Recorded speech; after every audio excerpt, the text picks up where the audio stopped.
embora tenha lido 1000 vezes na Escritura que o templo somos nós, o Espírito habita em nós, sabendo que o Salvador derrubou aquele templo, que ele não tinha nem onde reclinar a cabeça, quanto mais uma casa, e que isso efetivamente não é casa do nosso Salvador.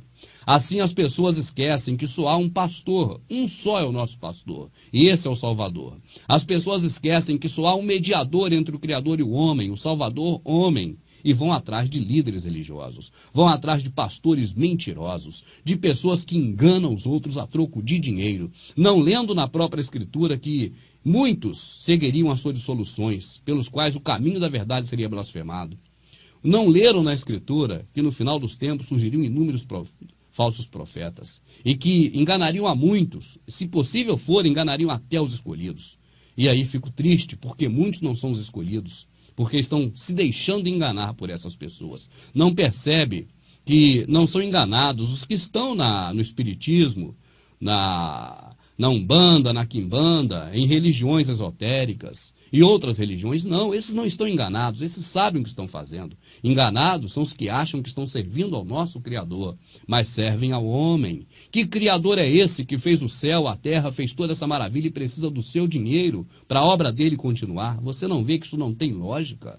E a Escritura não apoia isso hora nenhuma. Não há nada que possamos fazer por ele hora nenhuma. Que Deus idiota é esse, que gosta que você fique batendo palmas, que fique cantando para ele e ele se alegra em ver você cantar? Esse não é o meu Deus.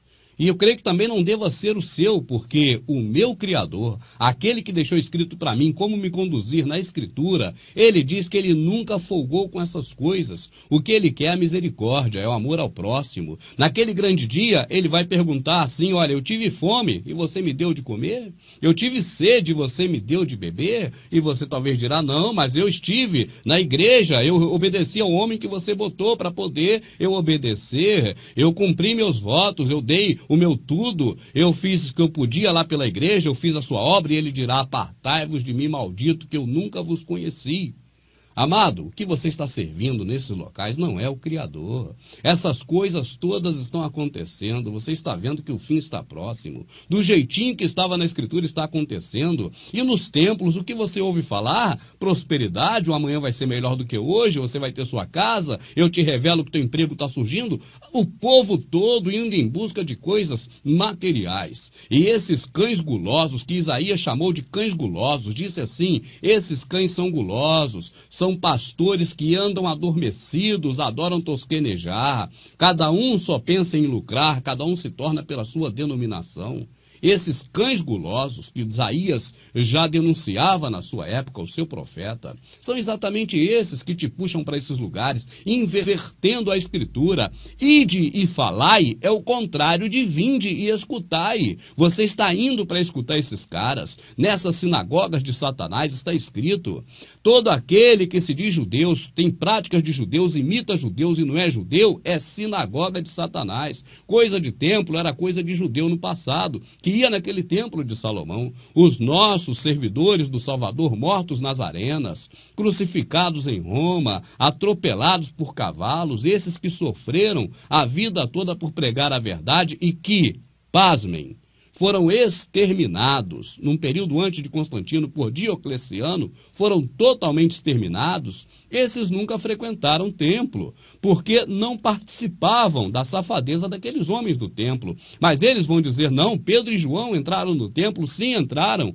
E no mesmo dia que eles disseram para aquele cara: não tem ouro nem prata, e que ele subiu no templo, eles pregaram. Quase 5.000 almas reconheceram que aquele lixo não servia para nada e saíram da denominação daquele povo. Tanto que os líderes lá daquela religião prenderam os dois, deixaram os dois presos e julgaram e iam matá-los se eles não fossem libertos pelo próprio Criador.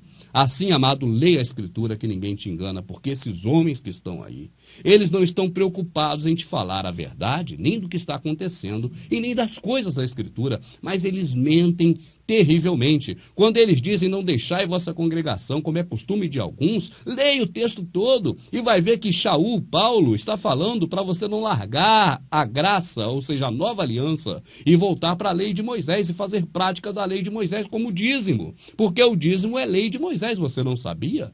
Está escrito, porque pela lei de Moisés, apenas os levitas têm direito de tomar o dízimo, embora todos os judeus lá tenham nascido do lombo de Israel, todos os hebreus. Agora eu pergunto, seu pastor é hebreu, ele nasceu direto daquela nação?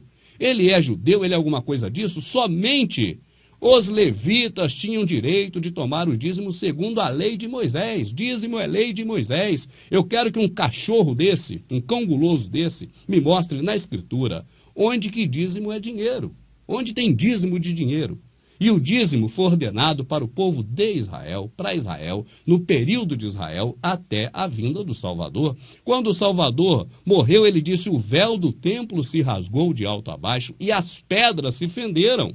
Mas esses cães gulosos só lê a primeira parte, dizendo que o véu se rasgou, não falam que as pedras se fenderam, para não derrubar o templo deles, onde eles te arrecadam muito dinheiro. Assista os nossos DVDs, meu amado. Você vai conhecer muito mais coisas de acordo com o que está escrito, e não com o que esses cães gulosos te ensinam, esses que são mais terríveis que a Globo, que te manipula, que te engana, porque a Globo acaba com a sua vida terrena, esses caras acabam com a vida espiritual.